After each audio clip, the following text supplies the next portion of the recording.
আসসালামু আলাইকুম everyone, welcome back to my channel. This is Noor academy. আজকে আমরা প্রাথমিক গণিতে চতুর্থ শ্রেণী সম্পর্কে শিখব।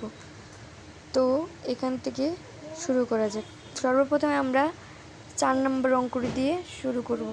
এখানে বলা আছে, নিচের সংখ্যাগুলোর সকল সাধারণ গুণনীয়ক নির্ণয় করো এবং প্রতিটি সংখ্যা যুগলের গরিষ্ঠ সাধারণ গুণনীয়কটি অর্থাৎ গসাগু লেখো। তো আমরা এখান থেকে শুরু করি। এখানে আছে 9 এবং 15। তো ফার্স্টে আমরা গুণনীয়ক দিয়ে শুরু করব। 9-এর গুণনীয়ক আমরা জানি 1, কারণ 1 হচ্ছে সকল সংখ্যা গুণনীয়ক, তাই আমরা 1 লিখব। তারপর 3, কারণ 2 9 দিয়ে বিভাজ্য হয় না, তাই 3। এরপর আর কোনো সংখ্যা 9 দিয়ে বিভাজ্য হয় না এবং 9 নিজেকে বিভাজ্য করে, তাই 9 বিভাজিত হয়, কারণ 9 একে 9, তাই 9 গুণনীয়ক 1 3 9। তারপরে আছে 15 এর গুণনীয়ক। 15 গুণনীয়কগুলো হচ্ছে গুণনীয়ক 1, কারণ সবার আগে বলি 1 হচ্ছে সকল সংখ্যার গুণনীয়ক। 3, কেননা 3 5 15 হয় এবং 3 5 15 যেহেতু হয়, 3-এর গুণনীয়কও 5 এবং আর কোনোটা দিয়ে যায় না, তাই 15।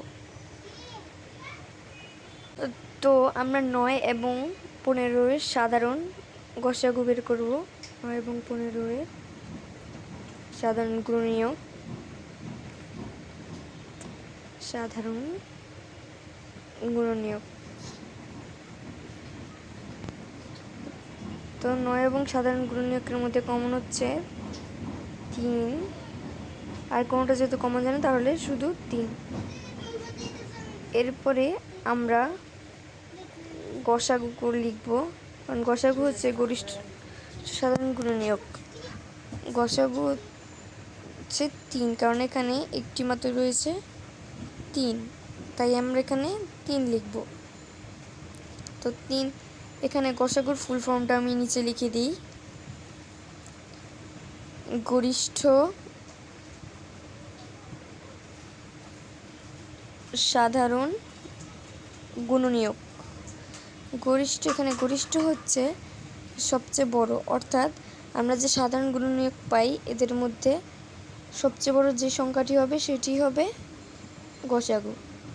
গরিষ্ঠ মানেই বড়। তো পরবর্তীটি করি আমরা। 14-এর গুণনীয়ক লিখি। 14-এর গুণনীয়ক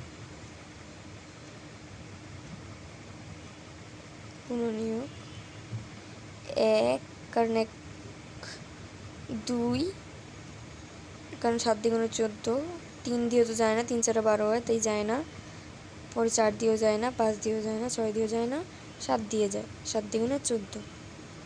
তারপর 14, কারণ আর কোনোটা দিয়ে 14 বিভাজ্য হয় না। তারপর 21-এর গুণনীয়ক লিখি।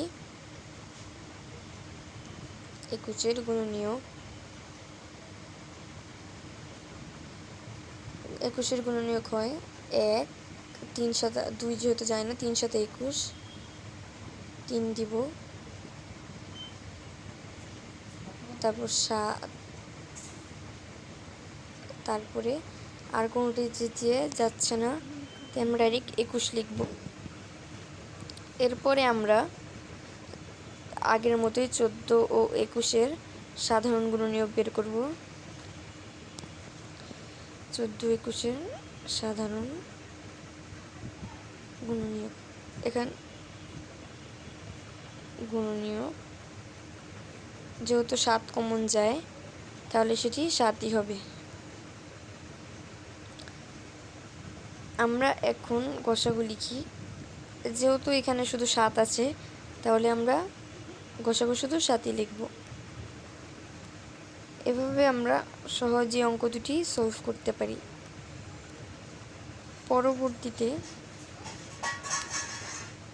পরবর্তীতে আমরা 24 এবং 30 অঙ্কটি 24 এবং 40 অঙ্কটি সলভ করি। তো 24-এর গুণনীয়ক বের করি আমরা। 24-এর গুণনীয়কগুলো হচ্ছে 1, যেহেতু 12 দ্বিগুণে 24 তাই 2, 3 8 24 তাই 3, 4 6 24, তাই 4, 5 দিয়ে যায় না, 4 6 24, 6, তারপর 7, 8 দিয়ে যায়, 3 8 24, 12, 12 দ্বিগুণে 24, 24, এই কটাই হচ্ছে 24 গুণনীয়ক। এখন 40 গুণনীয়ক লিখি।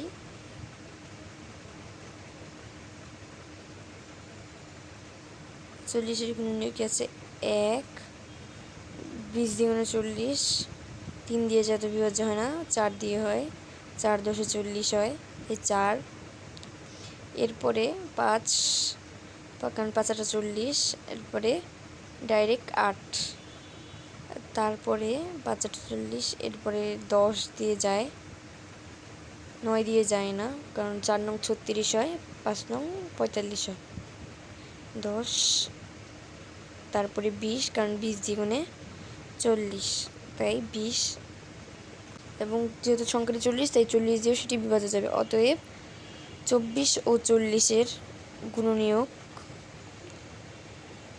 সাধারণ গুণনীয়ক লিখব, কারণ সাধারণ মানেই হচ্ছে কমন। সাধারণ করাটা না লিখলে আমাদের পরবর্তীতে সমস্যা হতে পারে। তো এখানে 2 কমন যায়, তারপর 4 কমন যাচ্ছে, 8 কমন যায়, এটি আমরা লিখলাম 2 4 8, 2 4 8। এখন গসাগু নির্ণয় করি আমরা।